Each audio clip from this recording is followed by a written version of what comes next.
My name is Scott Schultz, and I'm the president of Schultz and Williams. We've been doing a number of webinars over the last year or so, and we plan on more of them in the future. We call them Leadership Matters, and we have a different subject every time. Today, we want to explore sort of the state of strategic planning in the nonprofit world. So I'm going to, I've always believed in strategic planning. Our firm does strategic planning, business planning, and development consulting for organizations around the country. And I know that a number of you out there have worked with us. We've had the pleasure of working with you. And there's a lot of new organizations out there. And there's also a lot of range of types of organizations of people we're speaking to today. So please feel free to send in some questions as we go through here today. Jenna Conroy is going to be capturing those via chat, and we've saved some time at the end of the presentation to answer your questions. So this is going to be very informal, very organic.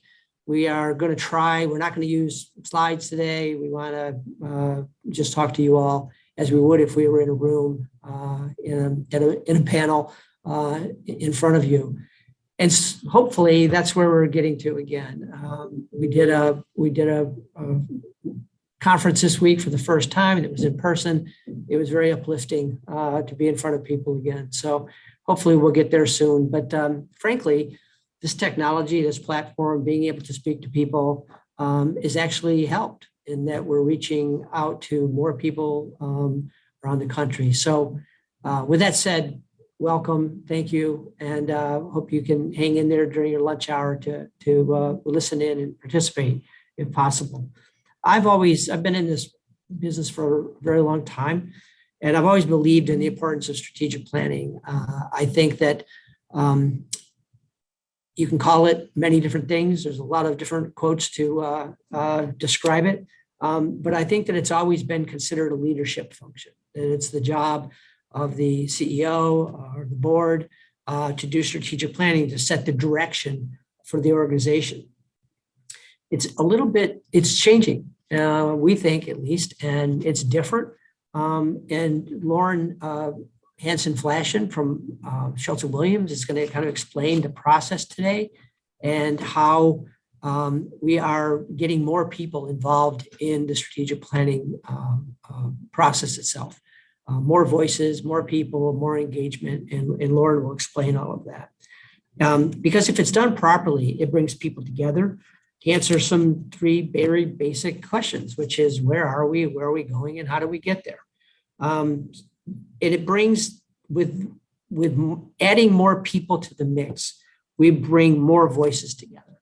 And people who are dedicated to your organization's mission and purpose, they're also the same people that are going to be responsible for the execution of the plan.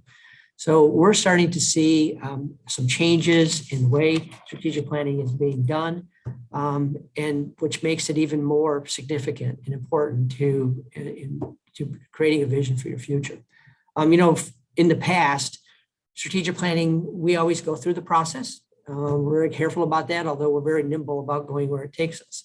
But there is a process, and it starts out with a discovery element and a SWOT analysis and mission and vision, values. We look at all of these things, but essentially we always pinpoint a number of key planning issues that we need to talk about. In the past, some of these issues would include governance and succession planning and board development and financial sustainability, fundraising, and maybe awareness building. If you're a zoo, or you include conservation and education. If you're a museum, you talk about the collection. You might be looking at the technology and how you're changing the way you're dealing with community. There's a lot of things that are kind of typical, and we want to always pull those issues out as we go through this analysis to identify the priority issues to talk about. During this crisis, 18 months and counting, and probably more than that now, I always like to remind people that it's not just a COVID crisis, that this is a crisis that's been brought on by, it all started in February in 2020 when the market corrected. People got very nervous. There was a recession that was on the heels of that, just as the first cases of COVID were appearing. The recession was short-lived, but then COVID hit, the recession deepened, but only in certain sectors. And so there was a lot of disparity in terms of how the economic impact was. COVID, of course, speaks for itself. 750,000 American lives lost, 5 million people around the globe. This isn't over yet, but because of the vaccination rates and masking and everything else that people are doing, we're seeing some light at the end of the tunnel. But it is absolutely impossible to consider planning for the future without recognizing that we're still in the grip of this global pandemic. There was also the murder of George Floyd and Breonna Taylor and others, which made a lot of us look deep into our souls and our organizations and realize that there is still a bitter systemic racism in this country that really provoked a response. And that for the first time in my lifetime, everybody coming together on an issue and looking at it in terms of the corporate world, the public sector, the private nonprofit sector, everybody understanding the importance of looking at diversity and equity and inclusion. And we're going to talk about that in just a sec. Also, the political turmoil and, dealing with the world in a divided nation. And then, of course, one of my personal most critical issues in the world is climate change, because I'm really worried about the world that my grandchildren are going to grow up in based on what we're seeing right now. So all of those things created a great deal of uncertainty, and dealing with those, not just COVID. Uncertainty is kind of the enemy of growth. It's certainly the enemy of fundraising. But with that said, there were some amazing things that happened during this crisis, during the pandemic. There were a lot of very negative outcomes, obviously. There were closings, layoffs, and furloughs, tremendous financial stress for organizations that went through their reserves or the lines of credit. And the big one, and this is what we're here mostly to talk about today, is the toll that it took on employees. And those were the employee fatigue of people who were essential workers and had to deal with it, and the sense of hopelessness in people that were considered non-essential. I mean, how do you consider yourself non-essential employee? Those terms being thrown around. And, Vic Dewan, who's the president of the Zoological Society in Philadelphia, described that as creating fault lines in the staff, people who had to be let go and then brought back, and others who had been there for the whole time, doubling down on their jobs, doing everything they possibly could to keep the place going.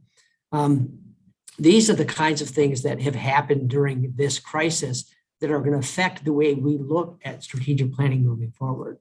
There was also a lot of outcomes that were very positive. The growth of the technology and the remote platforms that some people had those issues in their previous strategic plans, and they accelerated them. The Chautauqua Institution, which we're lucky enough to work with, talked about how they accelerated their remote platforms, reached people around the world in a matter of weeks. And that was something that was way out in their future. And their president, Michael Hill, told us about that in an earlier Leadership Matters webinar. Stewardship, people, all you fundraisers out there, learned that stewardship is the key to fundraising success. I always say that donors are like grandparents. They want to hear from you. They want to know you're there. They might not call you to find out. They don't want to bother you. But it's critical that you stay in touch and you're transparent and you told people about what you're doing. And now that you're telling people about what recovery looks like and what the future looks like. We saw CEOs and boards working closer together than ever before. And frankly, fundraising over the top for a lot of organizations, although a lot of that was very transactional and came in over from people who saw food lines and responded to Meals on Wheels programs and food banks.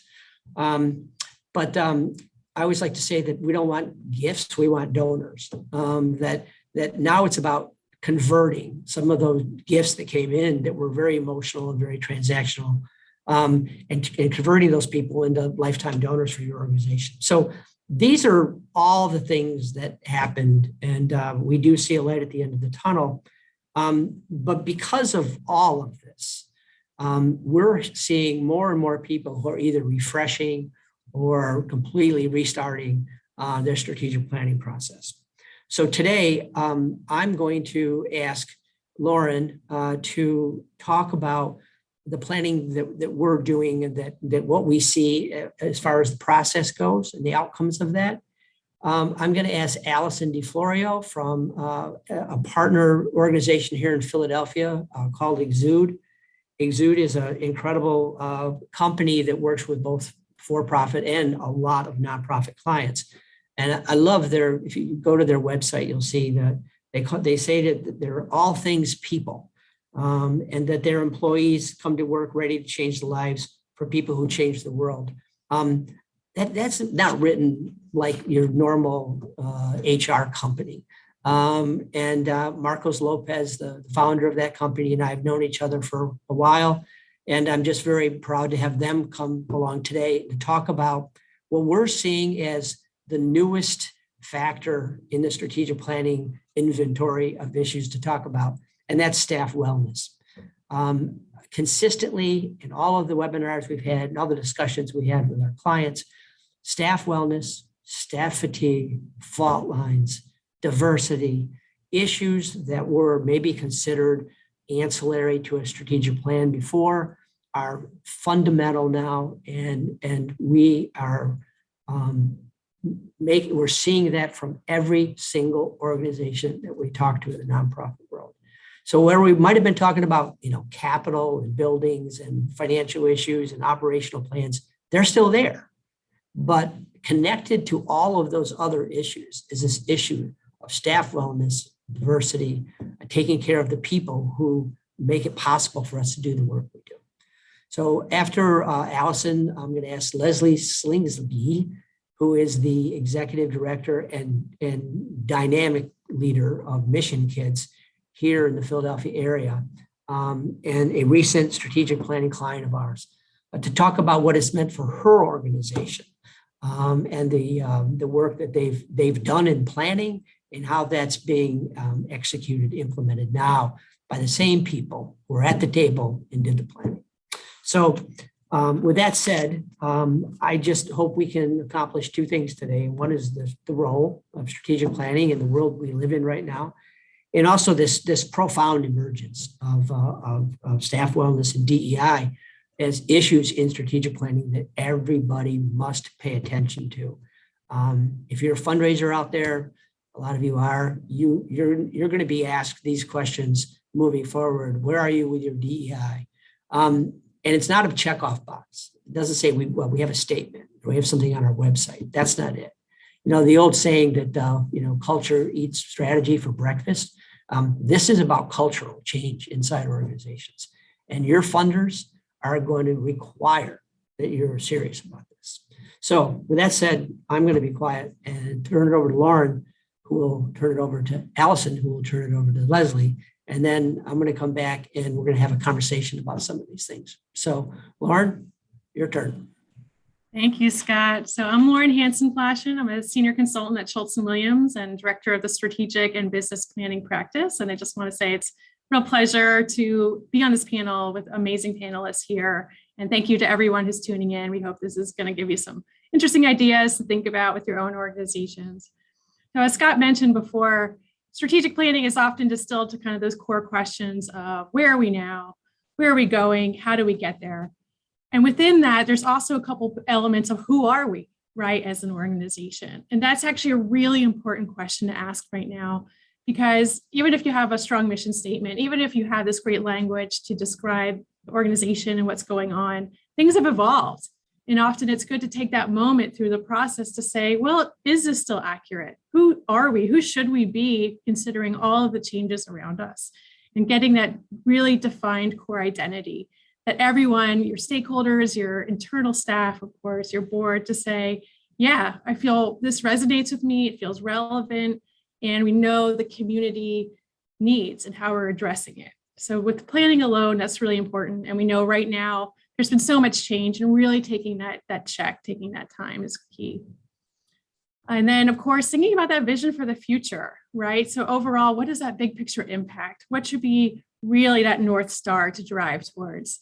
And understanding the wider ecosystem that the organization operates within. And all of this, I'll talk about in a moment, really is key and hinges on bringing all those different stakeholders to the table, getting a lot of perspective. So I want to get into that a little bit in just another moment. But having that clear direction, basically getting the ship right-sized or kind of right on its track, right? And getting that wind to kind of go into the sails for the organization, really propel it further. Right now in the short term, organizations are in recovery. We know that there's just been so much turmoil. Obviously, some have had to do layoffs and some are just exhausted. So kind of being able to come back together and show through this planning process and through a final plan, we're getting stability here. We know what we're doing, and getting that confidence back across everybody that things are okay and that moving forward, there's going to be a lot of success. So as Scott mentioned, how do we do this? There's a lot of components, and we really customize it to every client. We're listening to each client of what are the needs right now, and how will this process support them, be meaningful, and get to that plan that really should be a living document where they feel excited to move forward on. So there's a big deep dive assessment, collecting information a lot of different ways, connecting a lot of different stakeholders, getting a lot of different people in the room. And then coming around these strategic pillars, the big picture, important goals that really will shape the next few years for the organization. And those goals really are meant to influence the decision-making moving forward, right? So what are the resource allocation areas and capacity needs and programmatic focus areas? But also as opportunities come up, okay, which ones are really great to pursue, right? They align with the mission, they support the strategic goals, and which ones aren't. I think it's really important, and we hear this from our clients right now, to not lose focus. They're feeling stretched thin as it is, and things come up and they get a little distracted this way and that way. So your strategic plan and those strategic goal areas really help to keep the eye on the prize and make sure there's progress towards that intended impact. And then, the final plan should be inspirational. It should be telling the story of your organization. Who are you and what's going on and why does it matter, and that distinctive role that your organization plays with the stakeholders and your community at large. And this narrative also is really a great tool to communicate to your stakeholders. We love working with clients to think about, this could be something you wrap into some of your grants. This can be something that you have on your website, a special external version. And it should be something that at the end of all of this, everyone who's been involved is super excited to champion, to hold up, and to kind of point to. And that brings me a little bit to this inclusivity piece, right? So we really, really stand by and believe in, if you're going to do this process, you really want the best possible outcome, you have to be very intentional about getting all these different voices brought in. And this even starts with the very beginning, with the stakeholder, with the steering committee for your planning process. So we encourage you, go ahead as an organization and expand that beyond your executive leaders, beyond your board members, and really tap some of your staff members who are key in the functions that they serve, representing different communities, whether they're, their fundraising person, your marketing, operations, people who are really in touch with the communities that you're serving and programs, and kind of making a nice, very well-balanced steering committee. We do get questions, from staff as the process starts. Well, how is decision-making going to happen during the planning process? There's some anxiety there. And this is a great answer. Well, the people at the table that are going to be the ones that help to make certain decisions as we work with them along the way are representing you, and they're there, and we want them at the table. So that's a really big key element. And through the process, there's also other vehicles that everybody really has an opportunity. So through surveys, through focus groups, through interviews, all the staff really, we want to make sure have an opportunity to participate. And similarly with the board. And then also it's really important, of course, to think of the wider community. Who are the beneficiaries? They know so many things that sometimes it's hard to check in as much to understand what's going on and what are those needs. So really bringing those voices to the table through different mechanisms. And then we also want to make sure an organization can be met with what is the perspective of the organization from the outside, from audiences that they don't normally talk to, from their partners. And all of this, when you wrap it around, gets to really in-depth conversations. Scott and I were having some conversations with some others the other day, this concept of having fierce discussions come up. It's really hard to lean into that as an organization. We know, and we commend the leaders that are going full into it. Leslie is an incredible example of this, to really open up that dialogue on the things that are hard to acknowledge, to talk through. But that's the goal, to kind of be able to see it together as an organization, be solutions focused, and really make this a meaningful process in general. And another piece that we really stand by too is even just communicating the planning process, right? So this whole thing is happening. Stamina is a key element to keep going after 5-6 months, right? But people, if they know what's coming and how their contributions are going to be brought into the planning process, their voice is not just heard as a check the box kind of thing, but really reflected back in those final elements in their plan is key. So we like to kind of encourage regular updates to staff and board. Hey, this is what's happening in the process. Here's what's coming next. So Lauren, I'm hearing that you're kind of saying that it's not just the plan, it's not just the deliverable, that the planning process itself is sort of an HR function. I mean, it's an opportunity for people to dig a little deeper into their jobs. So it's also part of professional development, isn't it? Oh, 100%. It's a great opportunity for some of those emerging leaders to be able to have that additional role. And we see a lot of great moments of relationship building during the process, because even if you're working together and to some degree, to really have that dialogue and to open up new channels, you see some really beautiful connection moments. So it's absolutely the process in getting people to have opportunities to grow even in those situations. So, again, the process itself is really extraordinary and meaningful if you can open it up to a lot of different perspectives and voices. And that's not easy to do. We don't lie and say, yeah, no problem. It's complicated. And it takes a lot of management and scheduling and intention again. So it's really meaningful.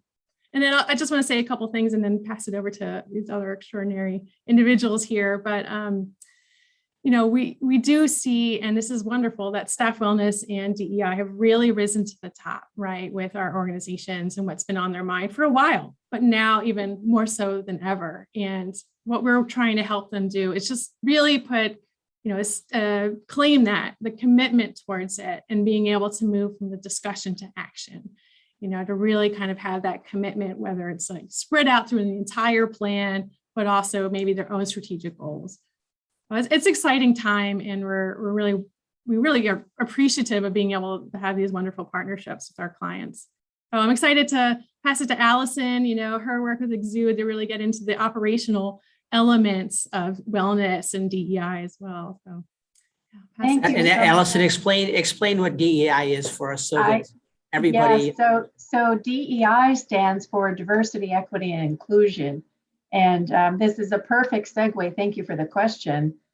To talk about our approach, which it's so refreshing to hear the Schultz and Williams team speak about their approach to strategic planning. And I say that as a human resources professional, but also as a board member of nonprofits and having been through the strategic planning process, and everything that they're speaking about with regards to including the various voices to help shape the strategic plan, and involving them in a very transparent process is really going to help support the success of the plan, because you have to have the people behind the plan. And that's what I want to talk about, is once you have this plan, how then do we take it through the organization and begin to make the changes to the people processes, if you will, that create the environment that the people who are going to carry out this plan can thrive in. So I lead the human capital practice at Exude, and that's comprised of human resources, and we're going to talk about the different components that you can influence differently and think about differently in this new world that we live in. Diversity, equity, and inclusion, and that's really the lens through which you think about how you can influence the human capital processes. And then learning and development, because I heard Lauren say that, you know, some of the conversations that we have now are more challenging than perhaps we had in the past. And we're tasking leaders, those of us on the screen, those of us that are listening today, to have conversations about things that we may not know everything about and may not have all the answers about. So how we think about developing leaders and equipping them to be able to communicate with confidence when they don't have all the answers is a new critical competency that people have to have. So let me talk about how you can think about or rethink your talent strategy. To effectively deliver a strategic plan, you have to align your talent strategy to support that strategy. And that doesn't mean throwing everything out and changing everything that you do, but rather it means in these current times that we have to kind of hit the pause button and go back and look at the different levers that you have to influence the employee experience so that you can attract, retain, and motivate the talent you need to drive your mission and to drive the strategy. So I want to break it down into some of the specific components of what that looks like. When you think about looking through the lens of diversity, equity, inclusion, and well-being, really starts from the very beginning of the employee experience through recruitment and selection.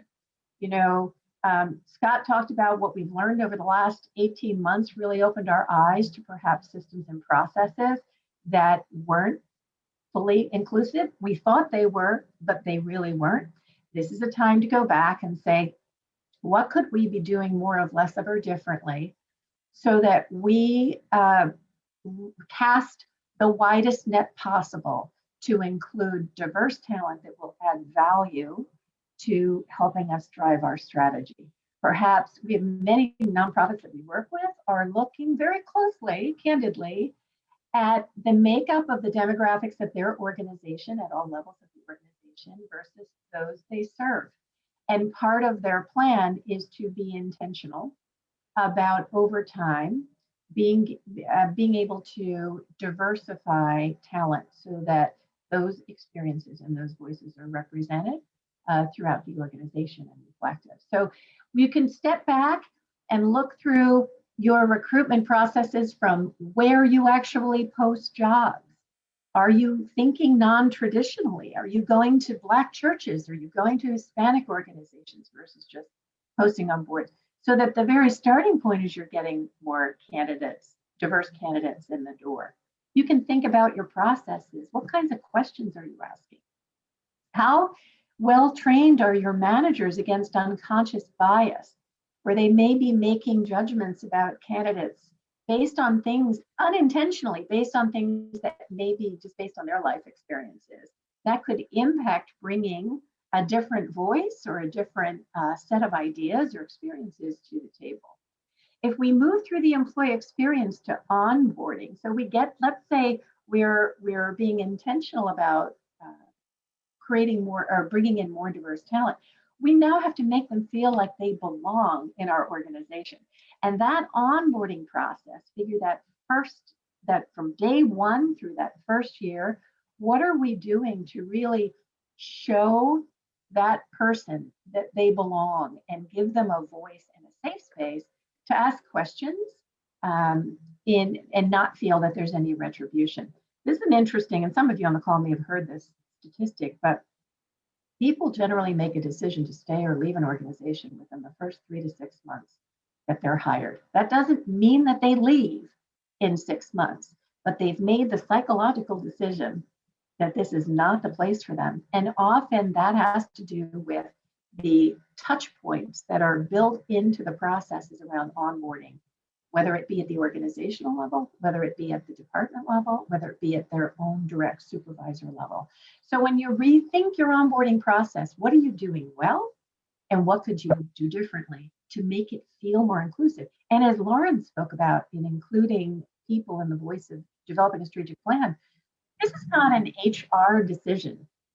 Build a team, bring in people who just went through the onboarding process or who have been here a year or so, and ask them what worked well and what could be better. And through that, you then begin to shape a process that feels and creates that sense of belonging that will make people invested in staying and driving the strategy.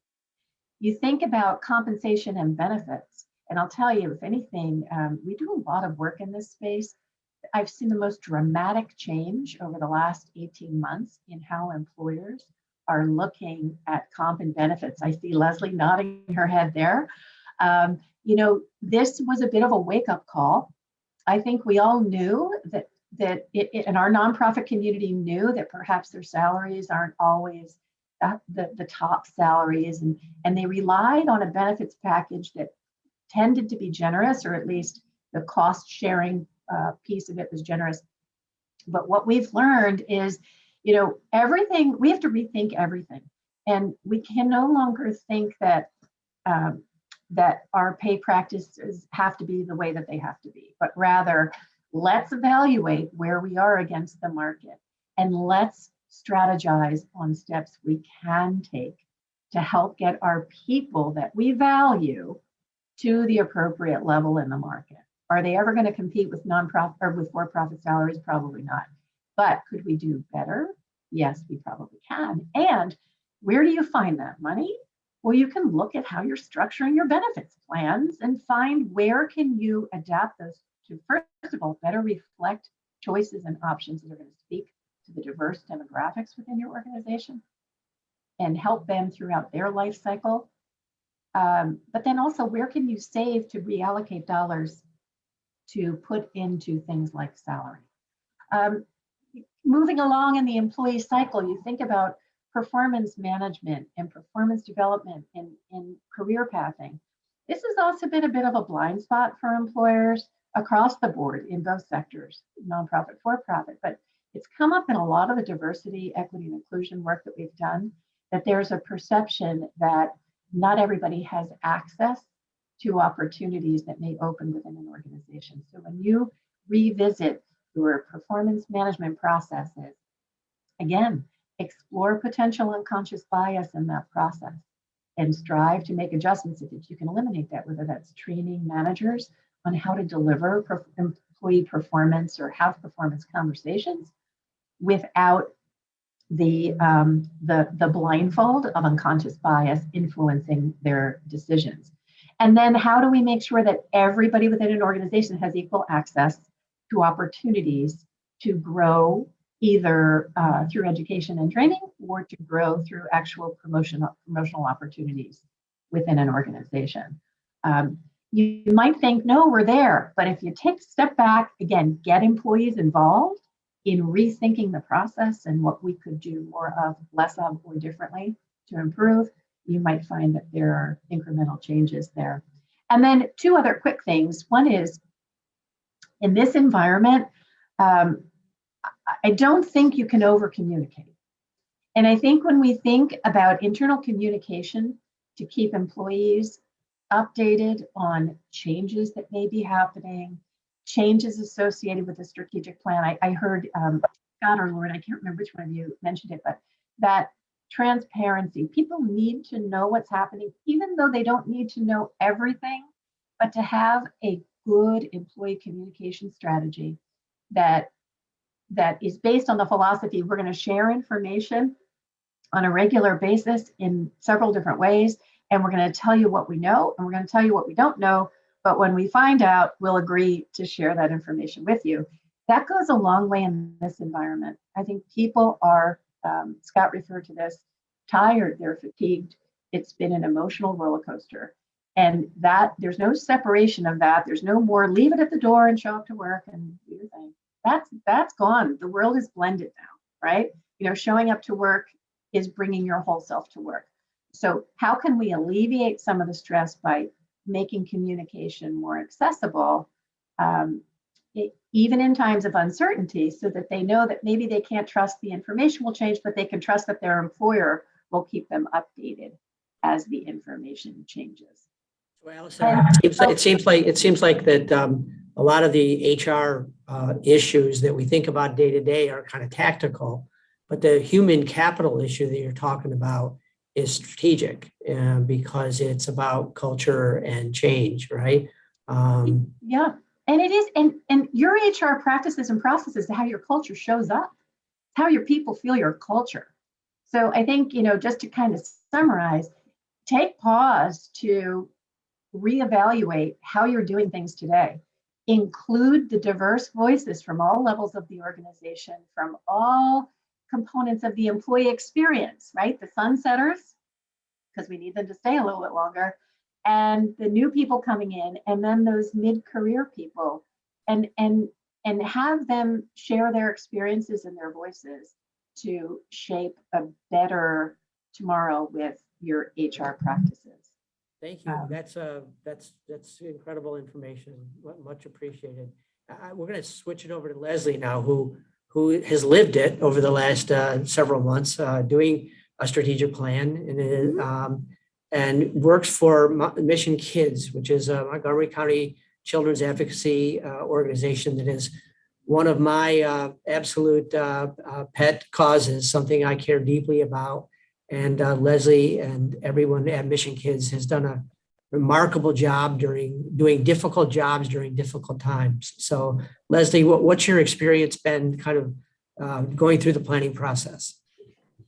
Yeah, so we are a relatively small to mid-sized nonprofit, and we focus in the area of the intervention and prevention and treatment of child abuse. So at the point we had just finished all of our work and accomplishment of our last strategic plan, which was extremely helpful. When I came in as an executive director, it was almost like a roadmap of this is where the board of directors needs to go. This is what has been accomplished and what this still needs to be accomplished. We accomplished those where we were ready for another strategic plan, but we were at a point, and you guys all remember this, where we were exhausted. Our entire organization was physically and mentally exhausted from COVID. We also work in an unusual space where we work within the criminal justice system, or with the criminal justice system, and with child welfare, who has historically had some racial injustice, right? They were over-serving populations and continue to do so today. And so this was a really troubling time for our organization. And then of course we had COVID, right? And so the question was, do we go ahead while in crisis during a strategic plan? And it actually was the perfect time to go ahead in the strategic planning process, because if you looked at us when we started this and today, it's almost like night and day difference, because we feel like we have a roadmap and we're all on the same page now. And so, I would say that we started by kind of getting together a strategic planning oversight committee. And so we pulled board members, we pulled staff members, we have a multidisciplinary team. So we work with law enforcement and prosecutors and child welfare and therapists and medical professionals. So we pulled some of those in, and then we put in some community members and some donors, stakeholders in our organization, and created this oversight committee. And then we were able to really get everybody's feedback through surveys, through interviews, and through focus groups. And all of this information was vetted through this strategic planning committee. And then obviously Schultz and Williams helped us dive deep into this information, look at it really statistically to see what does this mean and where should we go from here. And then we were really able to kind of create out of this really not only a vision statement and some great values, we were also able to create a really ambitious, exciting strategic plan. And I think, and I'm always shocked that our strategic plan actually covered, I think, everything everybody wanted it to. I think everyone said, yes, it covered what our stakeholders wanted, what our staff wanted, what our board wanted. So I was really happy with the final product. I think everyone was happy with the final product. And it really did focus on self-care. We actually were doing pretty well in self-care. One of the things that in self-care that we were doing was you guys all know when someone's not doing well, we always kind of used to say, like, here's the EAP information. Your insurance company provides you 3 sessions or pays for sessions, and there's a $30 copay. We all did this in the past, right? We said exactly what Allison did. Leave home at home. This is work at work. The two shall not meet. So now we've learned more and realized the two are meeting more than ever during COVID, and that mental health is a big problem across our country and that we need to address it, and we need to really focus on that. And so luckily before COVID, we put into a program that said, we are going to entice people to actually focus on their self-wellness. And we are going to entice them and say, and we hired, we contracted with 4 therapists who really understood vicarious trauma and compassion fatigue. And we said, if you go to a session, we'll actually give you the rest of the day off as kind of reward incentive. So staff didn't have to say, I need this. They could say, like, oh, I'm using a self-care day. There was no stigma attached. Everyone did it, right? There was nothing like, I need this, I'm burnout, and it was proactive. So people were putting in those self-care strategies from day one. So, but we need to build on that. So we have a great base, but we need to keep going. And so that's a big part of our strategic plan. And then diversity, equity, and inclusion.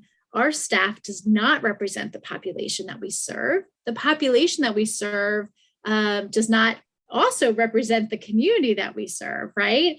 And so we need to be looking at that and being more strategic. And so we have really great action plan on how to do that and have already started that implementation process.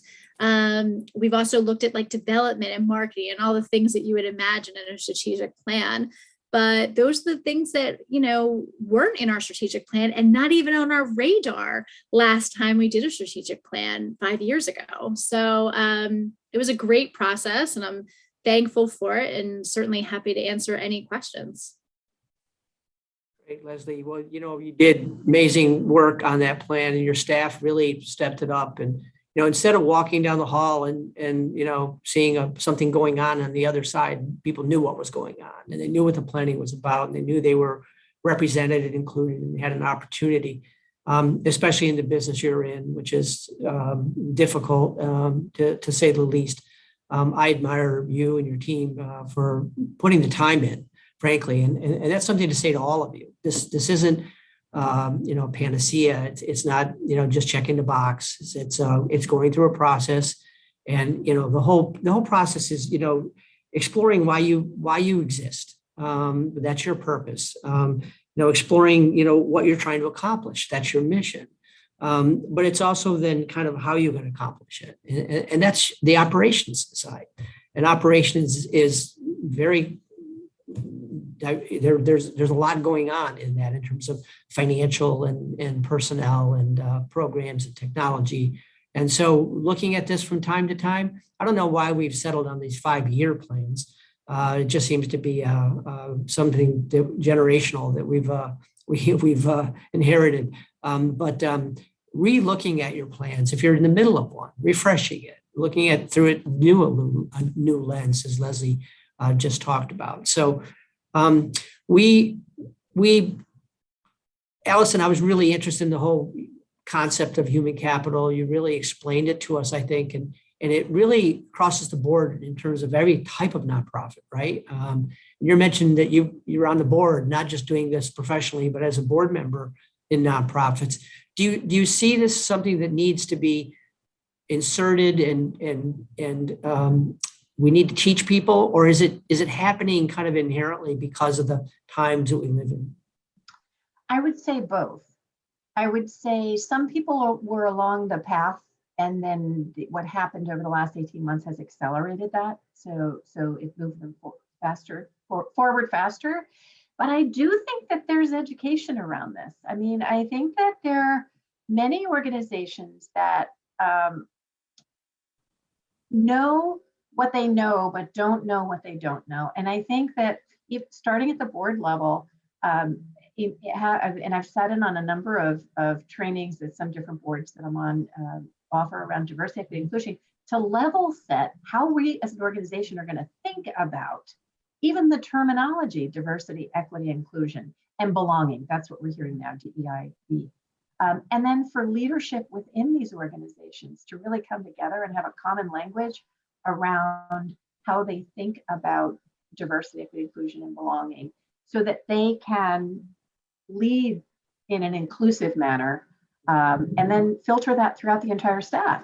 So some organizations we've worked with were ahead of this and have started with their most senior leadership and have put them through kind of foundational training. And now they're on year 2 or 3 of this, and they're getting into more what I would call focused conversations about specific areas that impact their organization with diversity. So it might be LGBTQ or gender identity or very specific things, but you can't jump right to that without having kind of a baseline and foundation to have those conversations. Thank you. Lauren, I've got one question for you. Leslie used the word stigma, and I think sometimes there's a stigma around strategic planning. Like, why do we have to do this? This isn't really my job. This is something else. I think what we're trying to do today is have dissuade people from that notion. But it seems to me, after listening to you, is that for a person who says, well, we've heard this a million times, right? I don't want a plan to just do a plan to then have it sit and collect dust on my shelf. And Leslie said, their organization used the plan. It seems to me that somewhere between creating the plan and what Allison's talking about, that a plan can't collect dust if it's in the heart of every one of the stakeholders, You've talked a little bit about communicating and the communication process during planning and after planning. How do we make sure that this doesn't feel like a necessary evil, that it feels more like a process that everybody gets a lot of value from? Absolutely. We really are, Scott and I and others in the whole organization, if the process isn't meaningful, it's going to be hard. But that means it's going to get to the good stuff. It's going to be interesting. People are going to feel like, yes, I got a lot out of that conversation that I wouldn't have thought about before. So it's really thought about and designed in an intentional way. And we do see some people in the beginning, maybe staff or some board, like, oh, this is going to be exhausting. Yeah, but when you really are clear about what's going to come out of this and how, and making that backed up in those experiences during the planning process, a lot of great light bulbs come on. And when you get everybody involved, they're like, I own this. I'm excited to be part of the future of the organization. And that comes out in a lot of our conversations. You think some of your staff are, frustrated and already kind of, sitting back. And to Allison's point, making them know that they're valued and giving them that space. And in the strategic planning process, it really comes to life as well. So they're already bought in. You're getting that buy-in. You're getting that enthusiasm moving forward. And then to your other point, Scott, how does it stay alive? Well, it's not meant to be something that, it's concrete. That's the end all be all. Like, it has to recognize there's flexibility and change, but it gets you those clear areas to focus on, the who and how, and the opportunity to go back and look at it and think about what's working, what's not, what are some changes at the moment to kind of be real about. And, the accountability piece has to be part of that as well, right? So if you've been in the room and this is part of what you were saying and how it laid out, then back it up, be part of the movement forward to achieve it as well. So it's a really nice element of the ownership, the enthusiasm, and the responsibility to kind of keep it going. I was interested in thinking about, I mentioned Chautauqua Institution earlier. I hope they'll forgive me for talking about them. But they had the idea of building out their remote platform in their original strategic plan. It wasn't executed yet because they were in the middle of all this, and then the crises hit. But they found an opportunity that was in the plan. So they had the foresight to discuss it earlier. They didn't get down into the details. They had to create the technology and market it, et cetera. But Leslie, this morning, you mentioned something to me where there's an opportunity. A funding opportunity has emerged, and it accelerates something that is in your plan, but probably wouldn't have been the next thing that you do. What's the process for you to go through that?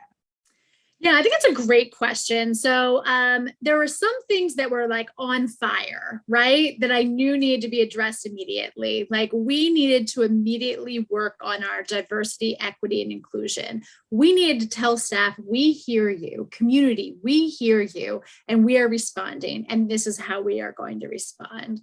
But there were other things like, we had this big, dream of building a training center, and that's backburnered, right? Because that could be like a capital campaign. That's a lot of work. But an opportunity arose, and then you're like, okay, that was on my back burner, but it's going to come to my front burner. And so, and that's how I've always kind of worked strategic plans. Like some will have to be dealt with immediately, and others I will get all of them done. But it's kind of like when the times arise and when the opportunity is right. Yep. Okay. Thank you, all of you. I'm going to ask Jenna Conroy to kind of jump onto the screen here now. And she's been, hi, Jenna. Hi. She's been collecting a couple of questions that have come up, and we just want to answer them before our time is up. So Sure. Go ahead. Yeah, so our first question is for Lauren.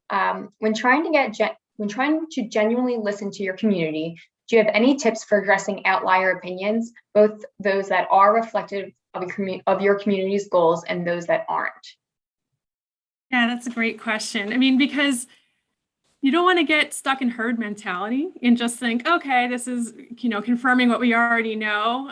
It's kind of like, well, if there's a little bit of dissonance, why? What's coming out from that? And taking it seriously, but also not letting it overblow kind of the other conclusions and interactions. And it makes you go back and reflect, was who we're talking to and who we're trying to reach, is that the right community? Is that reflective? Leslie and her team are super aware of who are we and who's the community and who's being reached out to and how do we change that, to make sure everyone knows about this incredible organization. So I'd say it's really thinking about in an open way, who is our community and why, and who else can we be there for, and that relevancy moving forward. You also have to think about the sustainability piece. So you've got your current generation, and who is the next generation? Who can that be and be part of, and that your organization does over time reflect that group as well. It's a great question, though, because we're going into strategic planning for the first time or refreshing. Somebody is going to disagree. It's going to be their purpose in life is to not accept, and those opinions are very important to listen to, because one person in the process is representative of many more people. Lauren has done a great job of working with those people and making sure that we are listening to them, and they have a point of view that needs to be communicated to everybody else, so that we haven't missed anything. So that's a great question.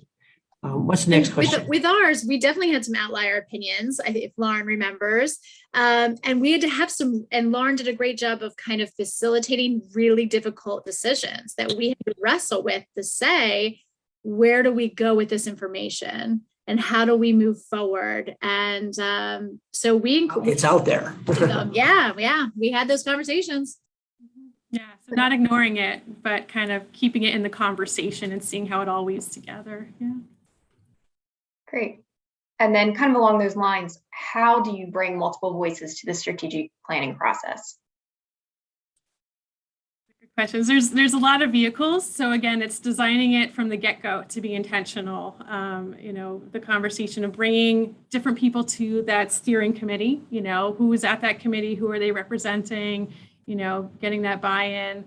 And then some people are more comfortable with those anonymous channels. So we do like to do surveys, they want to be honest but they also are a little bit worried about any sort of retribution or being singled out. And we're very, very, very protective of confidentiality, because ultimately you want people to be open and trusting if they're giving their perspectives, and pulling all that together and being honest with the steering committee of what comes out of that.